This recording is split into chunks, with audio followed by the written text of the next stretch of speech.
Donc, pour le nœud de Prusik, d'abord, ça prend une corde Prusik que j'ai dû improviser. Ce qui est bien avec cette corde-là, c'est que ça permet de voir où est-ce que se situe le nœud. Donc, le Prusik, à la base, c'est un nœud autobloquant qui peut être utilisé soit pour se surélever en situation où la corde pourrait être restée coincée ou quoi que ce soit. Donc, pour faire le nœud, c'est très simple. Vous mettez la corde via le nœud par-dessus. Vous faites un tour, un deuxième tour. Et quand vous tirez, assurez-vous que votre nœud ne soit pas vers le bas directement. Il doit être sur le côté pour éviter de mettre une pression dessus qui pourrait créer des tensions, fragiliser la corde. Donc, on peut le voir ici. On va venir se placer.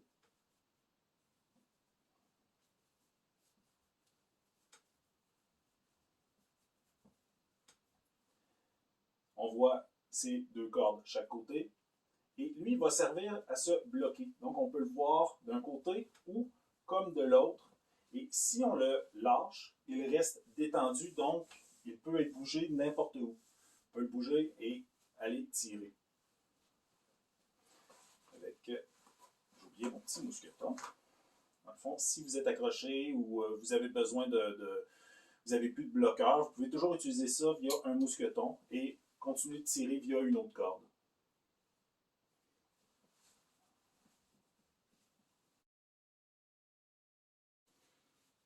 Donc, une deuxième fois, vu de plus près. Utilisez votre nœud pour lui faire faire ces deux tours sur la corde. Un tour, deux tours. Il va venir se bloquer.